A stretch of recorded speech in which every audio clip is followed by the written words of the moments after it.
Names are episode 16, March 7th, 2021. The video dropped and or the internet stream was interrupted. So there'll be two parts to this video. Sorry about that, folks, but technology is very imperfect. All right, so I like to laugh. And before we get into convoy news, I love music and I like to laugh. So let's combine them, add Trump, and see what we get. So this is a United spot, and they're very funny. They create very, very hilarious videos. And this was one they did that involved music and Trump. I thought you would enjoy this. So let's play this.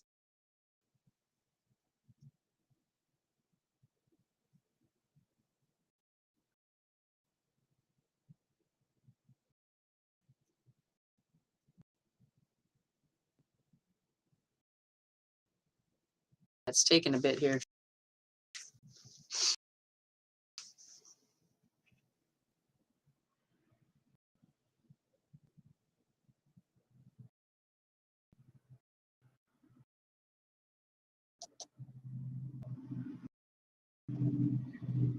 Go.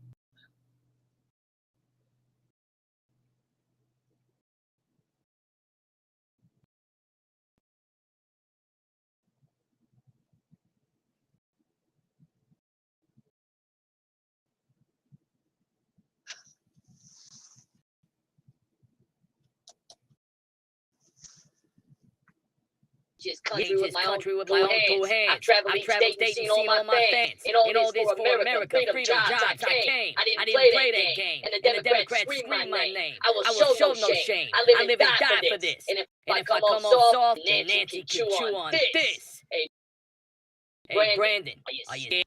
This is not the beginning of it. This is in it. Hang on a minute. And I set out with my own two hands. With my own two hands. I've traveled each state, my fans. In America, freedom jobs. I didn't play that game. And the Democrats name. I will show no shame. I live, I come off soft, and Nancy can chew on this. Are you scared? A president with a cause, and I'm back with a MAGA hat and red tie blowing back a six-pack of coke and lots of jokes. No road gang and the Trump train blows. The chosen one. I'm the living proof with the gift of gab from the world and not critics back. And I did not stutter when I said that. No teleprompter telling lies. I tell the truth, but still they tried to impeach this guy. And it's all because Obama's lies. Lies. Oh, they call me 45. I'm the flag in the air. Let me live and say, hey, let me say, hey, show me some love and say, hey, I'm coming, America. I am American badass. You can roll with Trump or you can sing. I'm a justice king. I'm like Amazing Grace. You're gonna get when you see my face. Democrats, start packing your shit.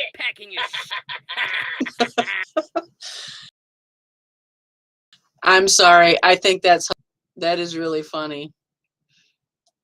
So we got that though, and I wanted to make sure that that was included in our video day, because I just like hilarious stuff, and that was really funny. The United Spot does a really good job with comedy, and check them out on YouTube if you get a chance. All right, so next we're going to jump into the convoy news, and we're going to start with the Canadian one, because actually, yeah, Trudeau, the video I wanted to play is Trudeau revokes emergency but now must answer in court. So what happened was, and I'm going to summarize and then I'm going to let her talk about it, because she's part of a constitutional group that's putting pressure on Trudeau, that pressure caused him to revoke the emergency mandate, which is great. So whatever they're doing a great job, and we got to dive into more about what they're doing and maybe even support them, but they're doing it in Canada. And American groups can learn a lot from examples like that. But basically now, though, because they filed a lawsuit, Trudeau has to go to court with them, and he's trying to get the judge to dismiss it, but it's not going to work. So let's listen a little bit to this one. And very interesting how just a little bit of pressure can do a lot. Okay, and he thought because that he stopped the emergency mandate, that he could get out of the court case, and it didn't work that way.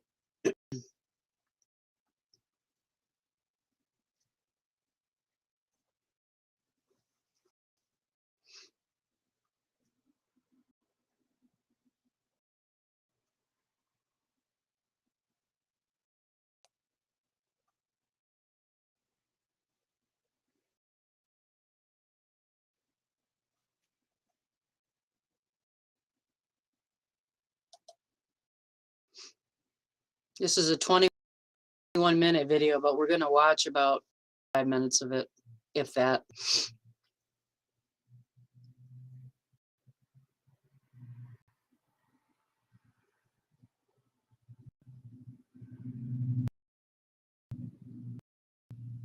Internet's really slow.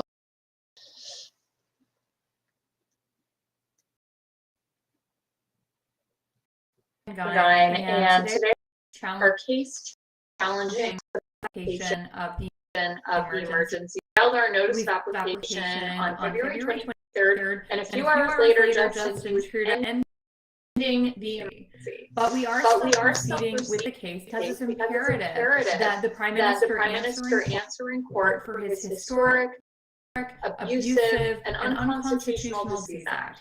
And I can't wait to tell you all about it.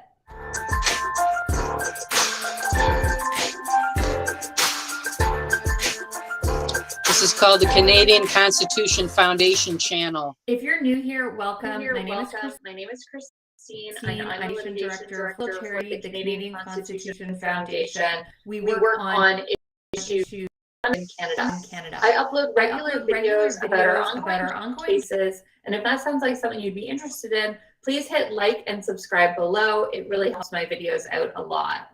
And please remember that these videos are always just for your information purposes only. They are not legal advice. If you're an answer to your own legal question problem, please consult your own lawyer. So over the past week, I've been really busy at the Canadian Constitution Foundation. On February 3rd, we filed our materials with the federal court challenging the Prime Minister's invocation of the Disease Act. A few hours after our materials, the Prime Minister held a press conference where he announced that he was revoking his declaration of a public order emergency. We're still proceeding with our test. It's really important that the Prime Minister answer in court his unlawful invocation of the Emergencies Act. Still an invocation of the Act and a declaration of an order of emergency, and that is judicially reviewable. It's imperative that the first time this legislation ever be used, that it receive scrutiny, especially when the circumstances around its use are as they were here. In our case, we're making two arguments. First, that the criteria under the Emergency Act has not been met, so its invocation was unlawful. Second, we're arguing the measures ordered under the Declaration of the Constitutional because they violated several charter rights in a way that can't be justified. So I think that everyone probably has a pretty broad understanding of this happened, but to really realize the federal cabinet proclaimed a public order emergency under the Emergencies Act, and after the federal cabinet proclaims a public order emergency, vast legislative authority is delegated to cabinet. This authority encompasses the power to create new criminal offenses and police powers without recourse to and without advance notice or public debate. In this case, the government enacted measures that limit assembly, direct people to assist the RCMP with towing vehicles, and require banks to disclose otherwise private banking information to the police. The measures capture a broad range of conduct that carries with it the threat of imprisonment. Now, in his announcement and order emergency, the Prime Minister made it clear that any enforcement measure act was invoked will still talk about the criteria of the act, how it wasn't met. That's really the main thrust of the submission that we're making. Now those powers that are extraordinary powers. When the Emergencies Act was drafted in the 1980s, it was designed to ensure that the abuses of the War Measures Act never happened. The War Measures Act was used during the Second World War to Japanese Canadians and Italian Canadians. It was abused again during the crisis in Quebec. So this is a really dark and troubled history that we need to remember when considering the context in which the Emergencies Act was drafted and the conditions in order to prevent the which it can be invoked. country saw under the War Measures Act was drafted to protection of parliamentary democracy, federalism, and right.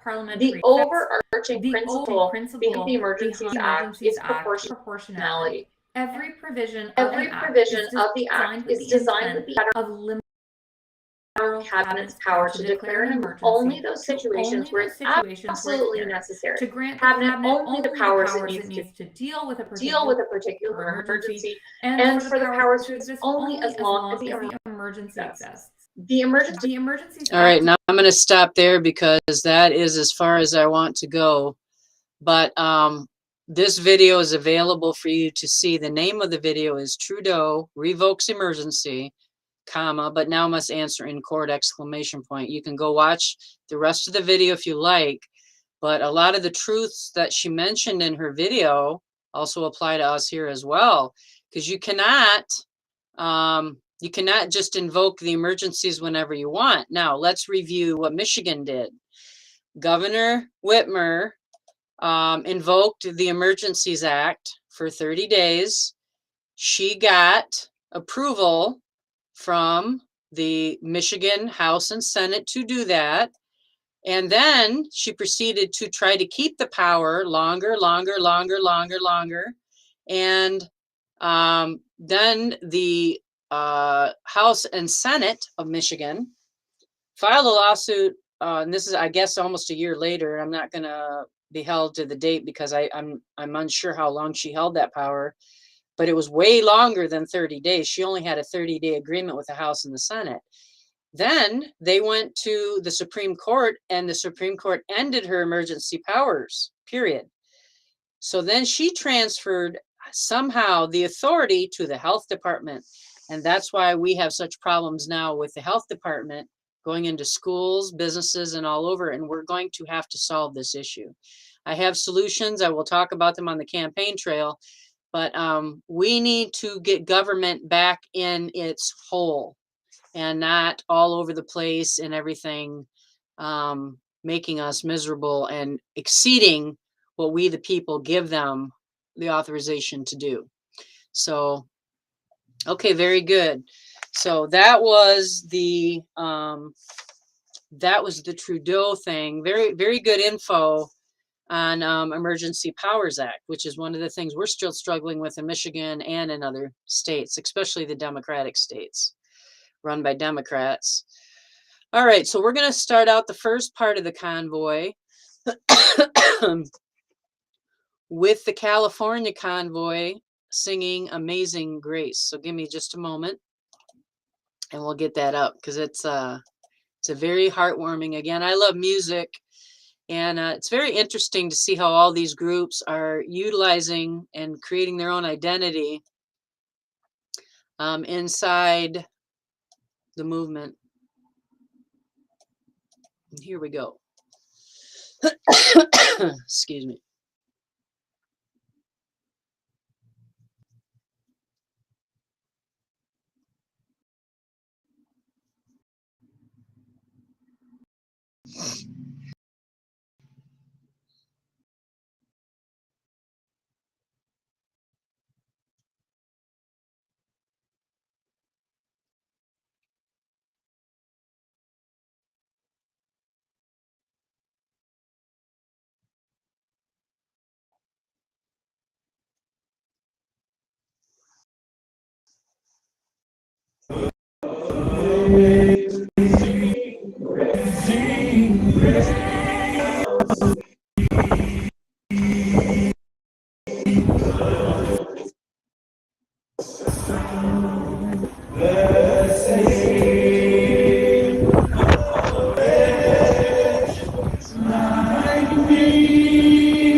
Beautiful.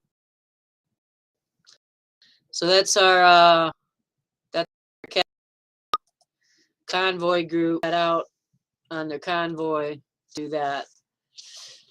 So next what we're going to do is the Canadian convoy basically got kicked out of Ottawa, and then they moved on to into other cities in Canada, and they're still fighting the good fight and continuing.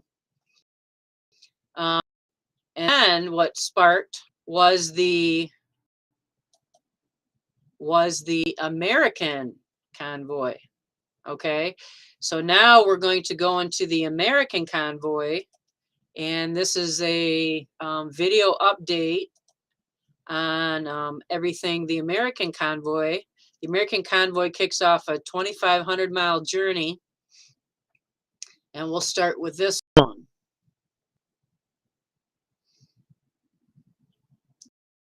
It's very interesting how what the Canadians.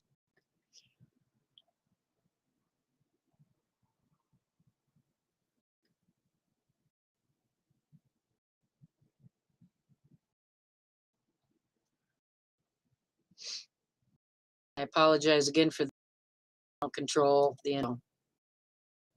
It is.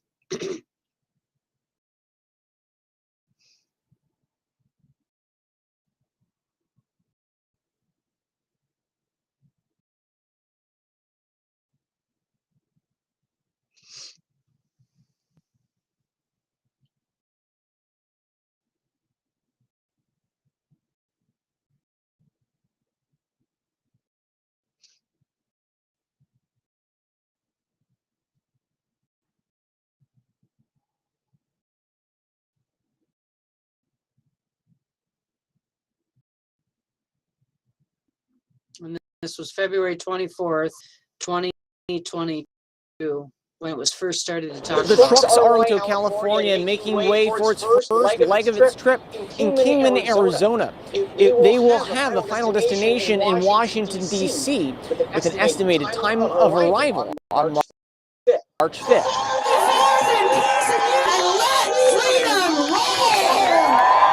Speakers rallied a large group Wednesday, ready to set a convoy of semi-trucks, motorhomes, and civilian vehicles in a cross-country convoy in protest of pandemic-related mandates and emergency measures. The first leg of the trip was 250 miles to Kingman, some estimates putting the convoy at its peak Wednesday of 300 to 400 vehicles total, and according to aerial estimates, 6 miles long. This, while overpass after overpass between California and Arizona was packed with crowds waving on the convoy rolled on through. By sundown, the convoy arrived in Kingman, preparing for another send-off Thursday morning while getting food and fuel inside Great American Pizza and Subs. The Review-Journal will have that send-off from Thursday as we update you on the convoy itself. For the William Schaefer. There we go. So that was February 24th, and now we have more up since then. And the reason why I'm doing this is history. We're making history right now. And that is why we need to document this. And that's what this podcast is, showing you views of his as they're created. So this is very, very important information, and email, you should forward them to all your friends. Also, contacting protonmail.com, protonmail.com, and add us to your email list, and you'll get them in your emails or anything else. We'll be happy to send them to you, because that's what we do. We love to share our information, patriots, so we love that.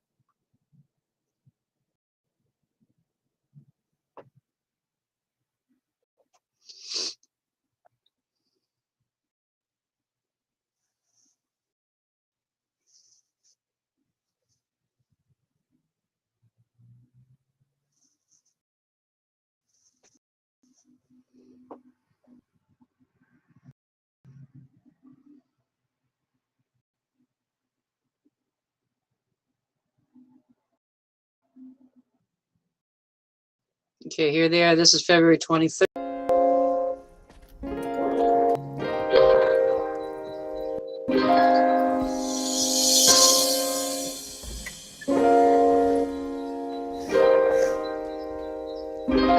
It's time to reopen the country. Amen.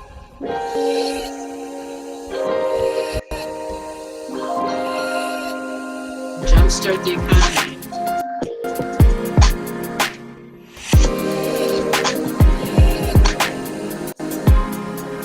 So it left from Atlanta, California, headed Washington, D.C. on 11th day.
Too, that as they were traveling, they were picking up a lot of people too as they went. So this wasn't just one, people starting out. This was a movement starting out. All right, so next what we're going to do is we're going to jump to the next video, and this one is about first truckers arrive, I believe in DC. First truckers arrive in convoy planning to choke DC.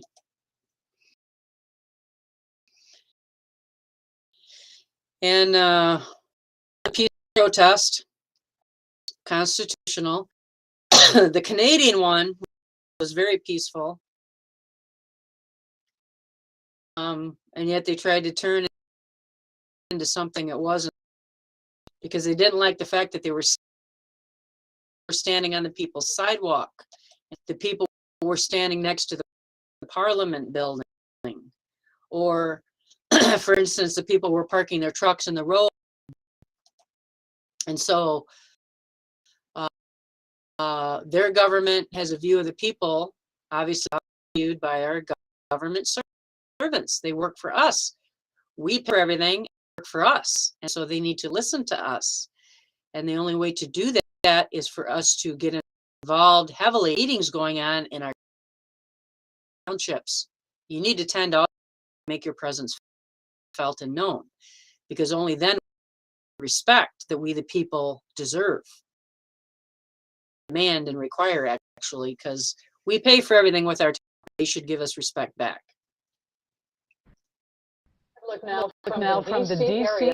picture from D.C. A trucker convoy just arrived. Now, the truckers are protesting to end the COVID restrictions here in the U.S., and their actions could directly impact you because they are hoping to get their message across by tying up traffic on the Beltway. WJZ is live right now. Jessica, the trucker in charge of this convoy, which again headed to D.C. tonight. The truckers are stopped along I-95. Jessica, when you talked to him, what did you learn? Hey, Vic and Denise, I learned that this convoy left Pennsylvania at 8 o'clock this morning, and Chopper 13 spotted them about 30 minutes ago while they were through our area. From what I'm hearing from you, they've made it closer to the D.C. area now. When I talked to the organizer of this convoy, he said that he wanted to be first to get into D.C. to make his truckers' concerns heard. We're going to go around Beltway and choke like a big Truckers are making their way from Washington, D.C., passing through the Baltimore area on 95 to protest COVID-19 restrictions and mandates. We as Americans have no more rights for higher gas prices, mandates, whether or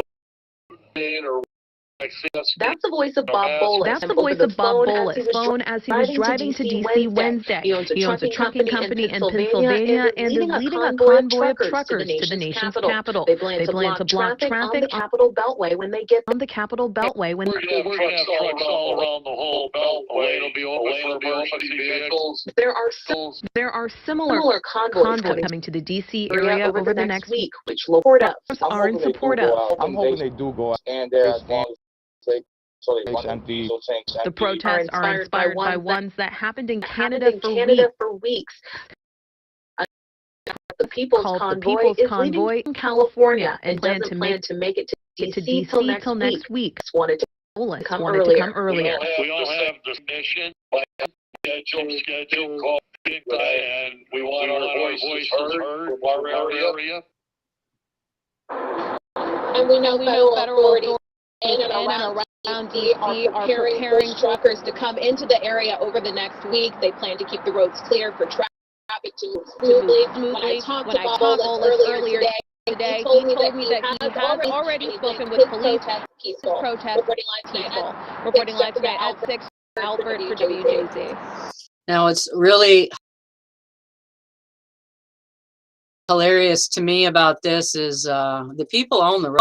Tax dollars for the roads. We own the roads. We are the roads. We can put our cars in the roads. We can sit in the roads. We can park in the roads. I believe with keeping it safe. Peaceful demonstration should be safe for everyone, but inconveniencing a few people is one way by slowing traffic down, which is what they're going to do, to wake people up, wake our government servants up and say, hey, this mandate stuff needs to stop and we need to get back to our work and back to our lives. And interfering with people's money and their ability to make money is quite a horrible thing that the government is doing right now. And they should not be very proud of that. The alleged caca numbers are all down. Okay, there is no emergency anymore. Ergo, the mandate should go away as well.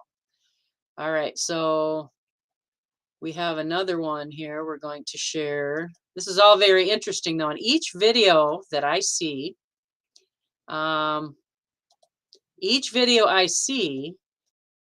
teaches me something about the topic.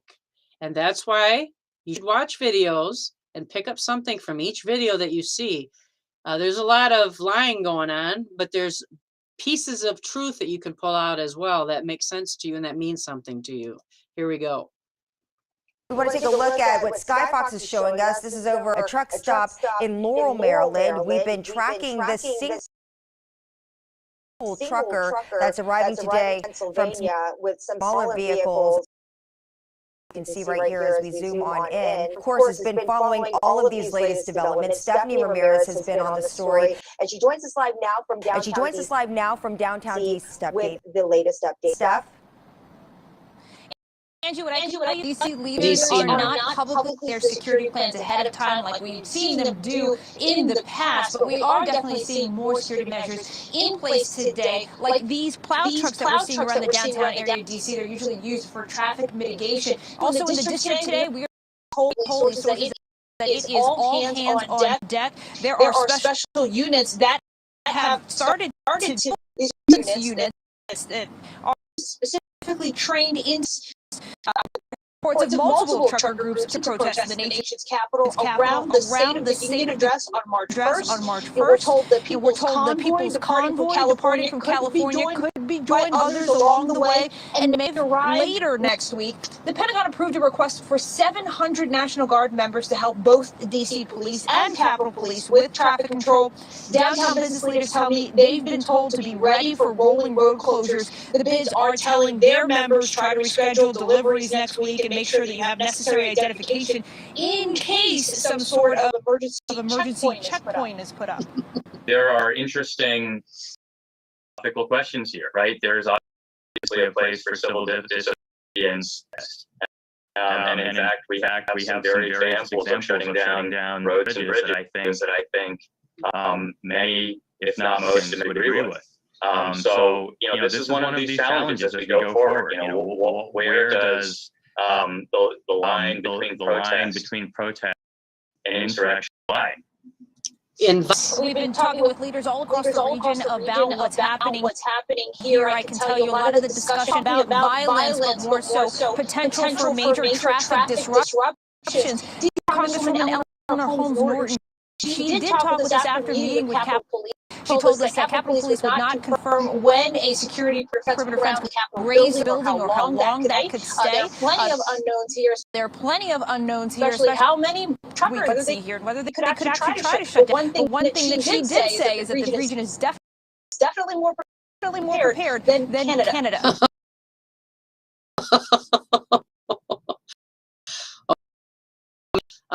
Basically, civilians is without violence. It's a parade. It's peaceful demonstration.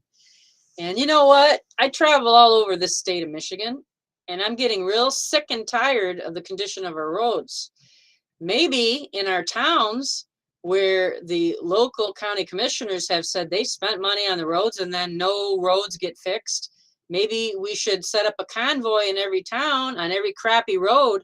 Now we'll be setting our cars over potholes. We're protecting the public from damaging their vehicles and damaging, getting medically injured by falling into a pothole that our government servants haven't fixed. So maybe we can do convoys in little townships to protect the people from the potholes. I think that would be a great, fantastic idea, and I just thought about it. So, okay, next what we're going to do is share a video where the DC mayor calls in the National Guard ahead of the People's Convoy to, I don't know, protect the people, protect the public servants. Not quite sure what their intent is, but I guess we'll find out. Welcome back. Time for the Hot Topic Buzz. DC Mayor Muriel Bowser accused of overreacting after calling in over 700 National Guard members to control the potential trucker protests are expected to coincide with next week's State of the Union address. Right now, the so-called People's Convoy is gearing up to leave California and head cross-country to the nation's capital. We are watching that rally. They're going to be leaving California, Patrice going to Ohio, D.C. They're protesting the vaccine mandates, but as far as I can see, they have not been, in any way violent. They've been pretty calm and peaceful protesting. Your thoughts? Yeah, I mean, I've watched some of these interviews with people who are just regular truckers, people who are some of them vaccinated. Just standing up for their rights, and so I think this new convoy of truckers are probably along the same vein. Now, I think Muriel Bowser, she's trying to get ahead of the story. I mean, if you remember, Maria, back in January, released a letter January 5th of 2021, where she's saying, to the Pentagon, to U.S. officials, no, we don't need additional law enforcement, we don't need support. Let the local police handle it. And then we saw what happened on January 6th. So I think she's trying to cover her tracks in advance of something happening. Yeah, but can you imagine if we see people's accounts get frozen like what Justin Trudeau did, Brandon? Yeah, I mean, that'd be obviously a very extreme measure, and the 800 National Guard seems excessive. Also, the fencing is going back up around the Capitol because of the truckers and because of the State of the Union, the same high security fencing we had after January 6th. Every time there's a rally, and I mean, if you're looking for investment advice, whatever company manufacturing, erecting, and taking down these fences through the roof, because anytime we get the smallest disruption, those things go up and absolutely disrupt and everyone in DC more than it's already messed up. Yeah. Well, look after all, must. So basically what I'm saying is they didn't prepare for January 6th because they didn't think anything would happen and that the local police would handle it. But we all know that was a false flag. But now they're overreacting for peaceful protesters that are coming in with truckers. And that's just what happened. So it's quite interesting how they don't really know what they're doing. And these are the same people that are representing us that we are allegedly, supposedly voting in. I made that statement before, but next week, episode 17, we're having probably a half hour, 20-minute discussion on voter fraud. And how do we know, for instance, that the governor we have now actually got voted in? Give me a break. Okay, so there's a lot of movement, a lot of things going on, a lot of pieces, a lot of people standing up. It's very, very encouraging that people are actually waking up and taking a part in standing up for themselves and being patriotic. So I just, it's a very exciting time to be alive. We're watching history being made. And I'm very glad to be a part of that and recording this history, because someday, especially our children, are going to ask us what the heck happened, and are you going to be able to explain that to them? So we do it through pieces, through storytelling, because people who look at these problems through different viewpoints and vantage points have a different perception and a different view. And it's really good to hear all voices and then come to your own conclusion. Well, it's 5:59. We did almost an exact hour-long broadcast. That's all I have for you today. God bless you. Take care. Join a convoy of some sort, or start a convoy in your local town over the potholes. And you'll see us next Monday on the Circle of Willis.